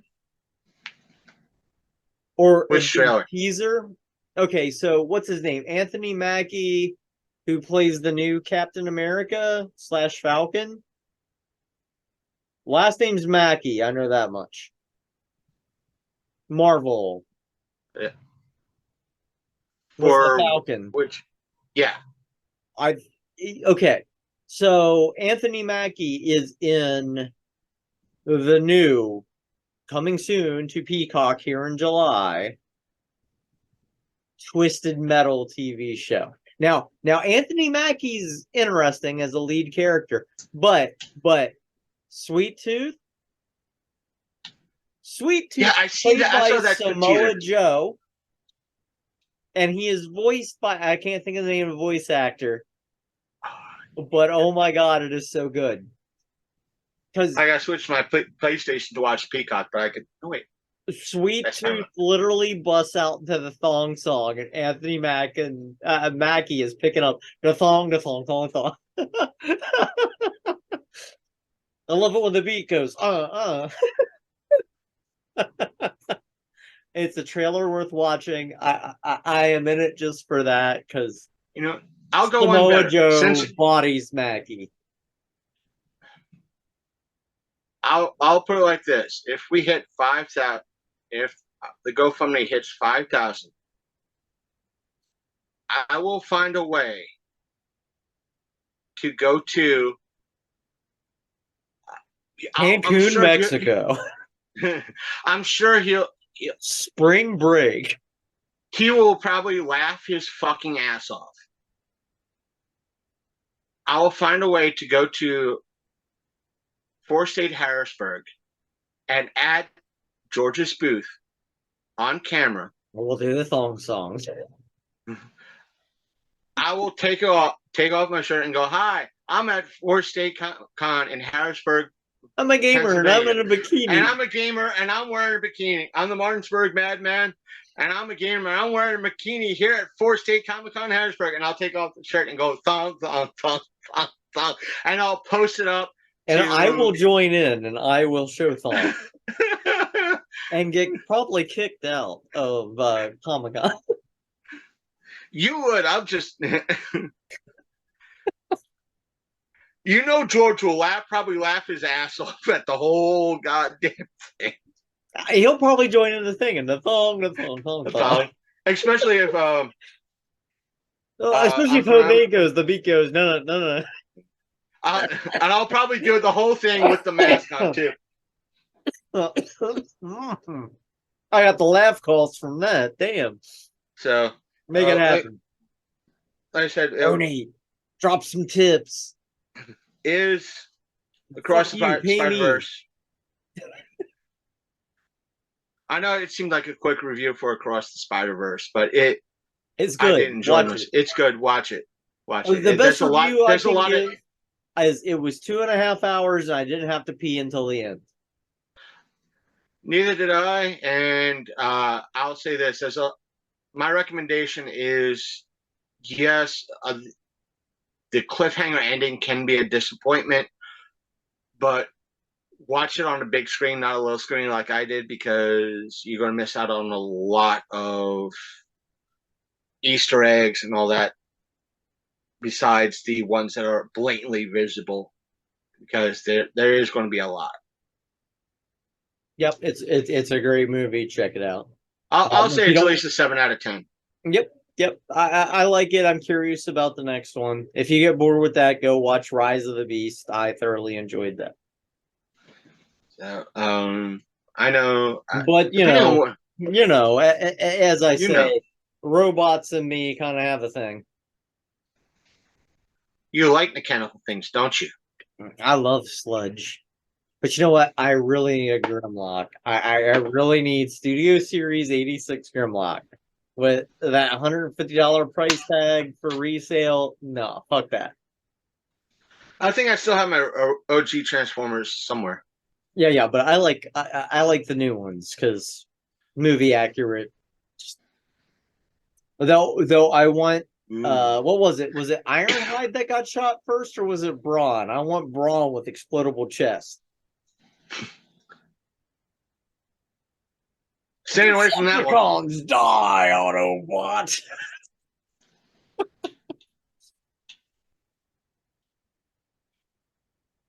Because Megatron's still OG. He might not be OG. I will say this: Galvatron's OG. Especially that whole scene where he's all like, "Come out, Autobot. We all have to die sometime," and I'm just like,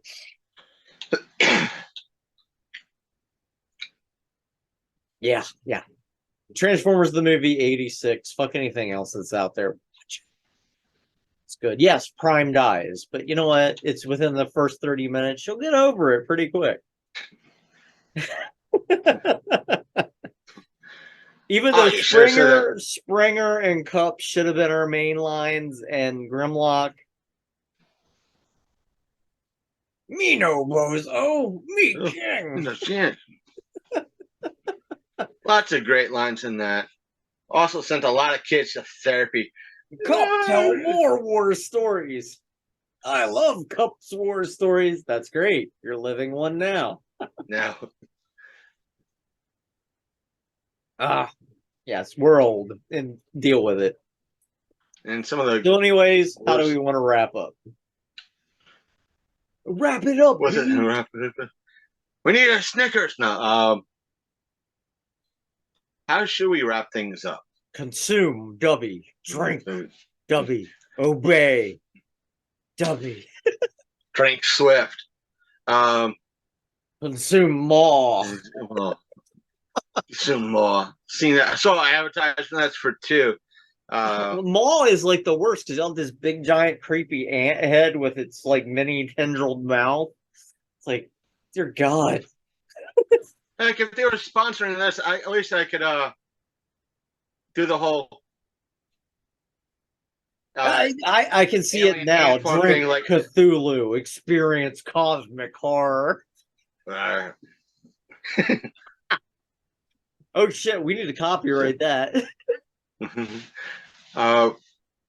it was like the mall with the alien hand thing, it was like alien. I'd be like alien. Annie, are you okay? Annie, are you okay? See who gets that. Annie, are you okay? Are you okay, Annie? You okay, Annie? The whole alien ant farm version. Indeed. So plug your plugs. I'll plug my plugs. Well, here's one. What's Oh, okay. It's a plug. Yeah. No, you got He that said plug coffee it. person. Plug your coffee person. If you're in the, I would have to give you their website. I don't know the website offhand, but I'm sure you could Google them. Black Dog Coffee here in Charlestown, West I'm Virginia. allergic, so I'm just experiencing secondhand. So they roast their own coffee. They are a independent brewery. They sell full bean and ground stuff, various different roasts. They are starting to get into, I think, cold brew. If you are into that, I think they might have their own teas as well. And they do, I think she did say they are willing to ship across. So they might have a website. I'm sure they do. I know they have a Facebook presence. Links at the end. Black Dog Coffee. What? Links at the end. Links at the end.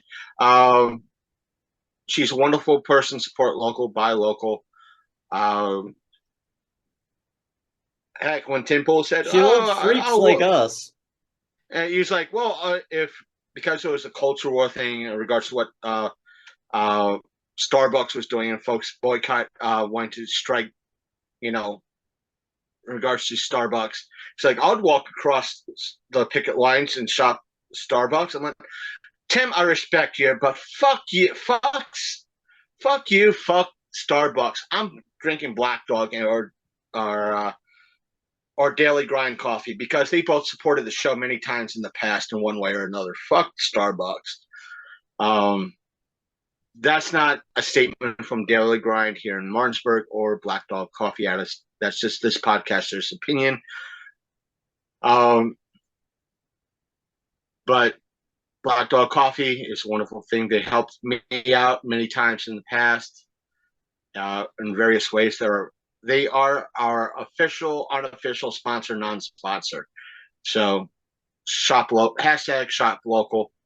All our links for our show are linktr.ee/LCM podcast, which will lead you to our GoFundMe link, our podcast links, our YouTube link. Please hit the subscribe button because even though we have, at least on my end, the GoFundMe, the W stuff, which our coupon code for that is LCM Podcast, plus our Patreon, which is, I think, the Long Coat Mafia. All links are there. We understand times are tough for a lot of folks. We're not one of these, at least I'm not the asshole that's going to say, if you're an asshole, we provide free content. We understand that. Me and Sasha understand that. If you don't have the funds, liking, subscribing, listening, watching helps Just us getting out. the word out makes you awesome. Getting the work out makes you awesome. And if you want to toss a couple of bucks our way, it's why my Patreon's $3. It's why the GoFundMe is there. If you want to toss $1 or $2 that way, It's why the there. You don't have- OnlyFans is less than $5 and sometimes even less than Right. that when I'm offering promotions. Right. We understand times are tough, but sharing and all that counts. And those that have watched the videos on YouTube, listen to everything on through your favorite outlets and shared is wonderful. We are on the Atypical mainline audio side, Apple Podcasts, Google Podcasts, Spotify, and all our shows are always on Podbean. To search for the Long Coat Mafia Podcast. Our main website is the Long Coat Mafia Podcast.podbean.com. Our email on my side is longcoatmafia@gmail.com. So if you have any questions, comments, smart remarks, we'll answer them on show. And depending on the smart remark, we will make fun of you on the show in a fun way. So we do have polls and all that up too, and I do have on Patreon. You'll see the full episode, this raw episode prior to it hitting YouTube via a link, because Patreon has this limit. I'm not worried about the limit. I'll just post the link up either way. You will still have beside our Patreon. You'll see linked videos before they become official on YouTube, polls. Discussions or whatever I choose to put up, maybe photos before I put them up on Instagram and Facebook, or behind the scenes shit. I'll figure something out. Yep. We'll treat you special. And plus, on the audio side of things, in regards to Patreon, if your name is Joe Blow 58, or whatever your username is, on the audio side, we'll give you thanks that way as well. Meaning, not just thank you. All our Patreons who subbed up, we'll mention you by name on that side. Or hell, even if whenever we're posted anywhere, you give us an interesting or weird comment, we will definitely mention you in the next episode. Yeah. Please don't go overboard. I have seen enough dick pics in my life to fill 20 lifetimes. Yes, I think I'll send them to at least on Sasha, because you stream, at least do this through your desktop. Desktop, my phone, depending on wherever I'm at the time. But for the most part, you do it through your desktop, right? No, for the most part, 'cause I'm usually at work, because work consumes. No, I mean when we do the show itself. Yeah, that's usually on the desktop. I ain't using phone for that.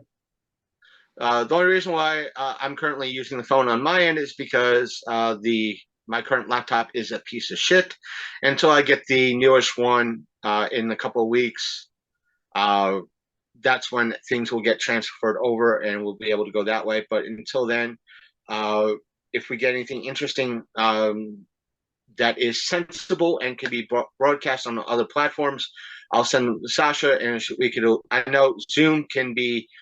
You could do a share your screen aspect, and we'll, like, if it's a photograph, if I can figure it out, we'll figure it out at some point. In regards to everything, we'll figure it out. Even we got to post edit it. Granted, yes, it involves editing, our favorite thing, but AI is coming so far.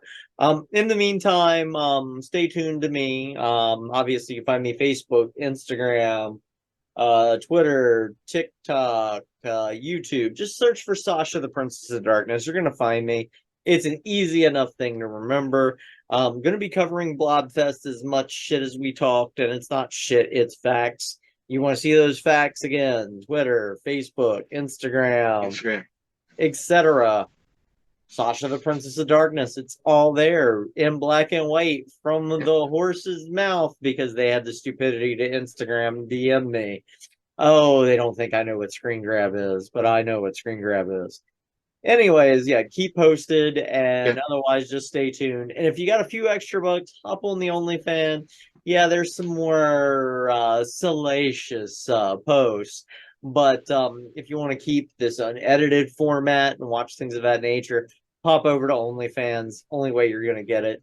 Either remember, folks, when you subscribe to Sasha on OnlyFans, or you go through Patreon or GoFundMe on my end, funds do go to help the show and everything else. Don't think we're just pocketing the money and running. No. At least if you folks think, hey, that's what you're gonna do, I will be more than happy to post receipts when everything is. Yeah, we do buy something in bulk. We do go to events, we do check out things, and trust me, Blobfest, because I spent a ton of money, and Al's got a tux. If you don't think I'm filming and taking pictures all weekend long, and there's stuff that's going to be posted all weekend long, you're full of shit. Yeah, and good chance when, depending on how Sasha feels that few days, because we all know how con crud is in regards to, or event crud. I've learned a secret to that. Don't more alcohol. Yep, just call them fumes. But depending on how she feels afterwards, I'm sure there'll be plenty of stuff to talk about, stuff to share, one way or another. All the public entrants are going to be hanging out on Saturday. And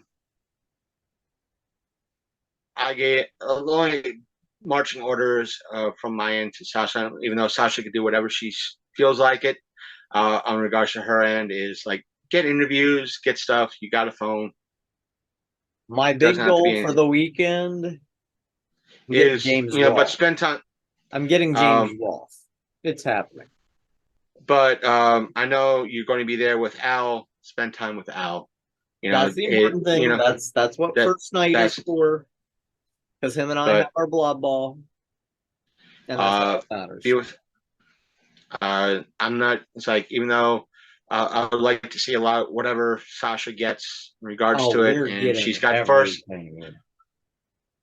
But she has first crack on a lot of shit, but I get first crack at that crack. Right. But a lot of stuff I will probably ask Uncle Tony and repost on my end of things. So that way it's a backup just in case Blobfest wants to be a total fucking dick on Sasha's end. Okay. That way there's always a way. I'm one, I'm many, I'm legion. You cannot stop the mafia. Exactly. So anyways, with that, we say adieu, auf Wiedersehen, buenas noches, and what's another word for good night? I don't know. Just fucking good night.